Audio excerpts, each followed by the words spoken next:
Natumia kanuni ya 47 kanuni ya kwanza, kanuni ya 47, kanuni ndogo ya kwanza, ya pili na ya tatu, na wewe ikikupendeza utatumia kanuni ndogo ya 4 kuruhusu jambo hili. Mheshimiwa Spika, Mheshimiwa Naibu Spika, nitaka niombe shughuli za bunge ziahirishwe ili tujadili jambo la dharura ambalo limekuwa likitokea kwa muda mrefu katika nchi yetu. Mheshimiwa Naibu Spika, kumekuwa kukitokea matukio ya sintofahamu, na sio tu kuhusu wabunge, hata raia. Kumekuwa na kikundi ambacho kimekuwa kikiteka watu. Miongoni mwa watu waliowahi kutekwa ni Mheshimiwa Msukuma, Mheshimiwa Bashe kwenye mkutano mkuu wa CCM, ndugu Malima Ben saa 8 amepotea. Juzi ametekwa ndugu Roma Mkatoliki. Na Mheshimiwa Naibu Spika, nasema ni jambo la dharura kwa sababu hawa ni wale ambao wanafahamika. Hatujui ni Watanzania wangapi hawafahamiki katika ngazi za chini. Na zipo taarifa, Mheshimiwa Naibu Spika, ambazo binafsi nimezipokea kutoka kwa baadhi ya mawaziri wakinitahadharisha mimi binafsi kwamba Bashe, kuwa makini, wewe ni mmoja kati ya wabunge 11 ambao wamewekwa katika listi, mkikaa barabarani vibaya mnaweza kupoteza maisha yenu. Mheshimiwa Naibu Spika, nasema jambo hili ni dharura kwa sababu kikundi hiki kilichomo ndani ya idara ya usalama wa taifa ambacho kimeamua kuchukua mamlaka haya ya kuteka watu kinaharibu heshima ya serikali yetu, kinaharibu heshima ya chama changu ambacho mimi na wabunge wenzangu wa Chama cha Mapinduzi tuliomba ridhaa ya kutaka kuwaongoza Watanzania na sio kuwahatarishia maisha yao. Kwa hiyo ninaomba Mheshimiwa Naibu Spika uruhusu jambo hili tulijadili kama bunge, na ikikupendeza bunge hili liunde komiti maalum ya kuweza kuchunguza jambo hili linaloendelea katika nchi yetu, ama kuiagiza kamati ya usalama na mambo ya nje ya bunge hili iweze kufanya kazi yake na kutuletea taarifa kwa ajili ya usalama wa wananchi wa nchi hii. Hali ya nchi sio salama, Watanzania wanataharuki, Watanzania wanajadili mambo haya katika mitandao, na there is no statement ya hope kutoka serikalini. Waziri wa mambo Mheshimiwa Bashe, naomba ukae. Kanuni ya 47 inataka nikupe nafasi ya kutoa hiyo hoja. Kwa hiyo naomba ukae.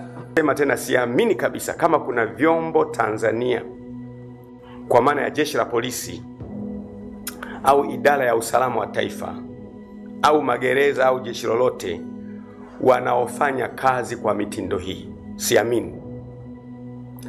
Narudia tena, siamini kama kuna chombo cha dola Tanzania kinaweza kufanya kazi kwa mtindo huu, kwa sababu Afrika Mashariki na Kati vyombo vyetu vya dola ni kati ya vyombo mahiri zaidi kuliko vyombo vingine vyote.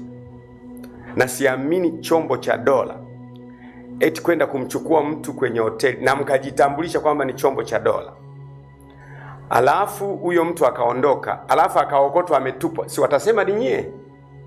Hakuna chombo cha dola ambacho kwa Tanzania ninachokiona mimi kinaweza kikafanya mambo ya kijinga kama haya. Hakipo. Kwa hiyo mimi nanipelekea kuwaza mambo mengi sana. Kwanza, imeleta matatizo sasa. Kwa mfano, ninasikia mimi rais wetu anatukanwa kule Kenya, wanamtukana rais. Alafu yule aliyechukuliwa anasema eti alikuwa anapigwa, anaambiwa sema asante Samia. Hivi kweli kuna chombo cha dola kwa maana ya polisi au idara ya usalama kinaweza kuwa kinampiga mtu alafu kinamlazimisha kusema asante Samia? Kwa nini image au sura ya rais wa Tanzania inaharibika kwa kiwango hiki? Why? Na ni kwa nini tuko kimya? Tunaona, mnajua, watu wote mnajua kwamba kwenye economic diplomacy kuna mambo mawili. Kuna mahusiano na kuna biashara.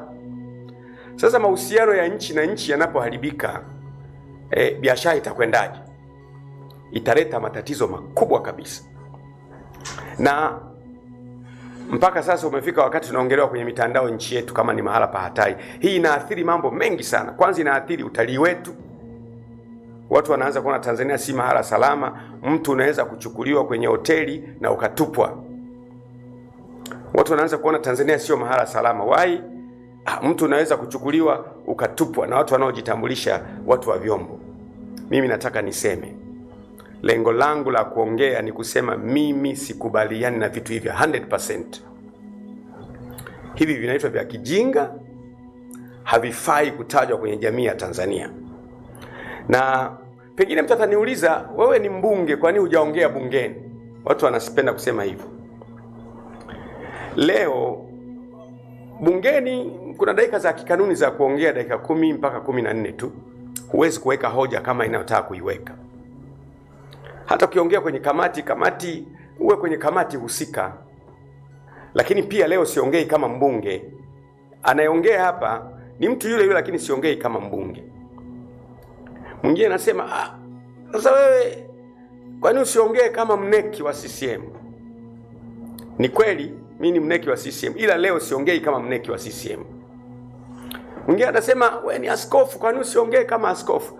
Leo siongei kama askofu. Leo naongea kama Mtanzania. Kabla ya uaskofu, kabla ya uneki, kabla ya ubunge, utanzania nilikuwa nao. I am talking as a citizen of my country. Naongea kama raia wa nchi yangu Tanzania, kwamba utekaji katika nchi yetu haukubaliki hata kidogo. Nataka mtu awaze. Hebu jaribu kuwaza mama yako mzazi aliyekuzaa, au kaka yako mzazi kaka yako. Watu wanakuja kumchukua ndani ya nyumba, wanaondoka naye alafu haonekani.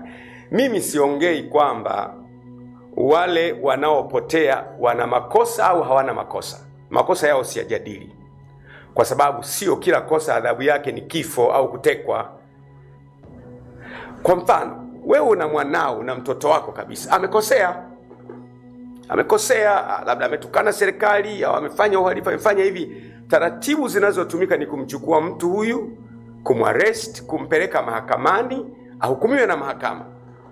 Sio adhabu ya kila mtu ni kupotea. Hapana, hili jambo halikubaliki kabisa.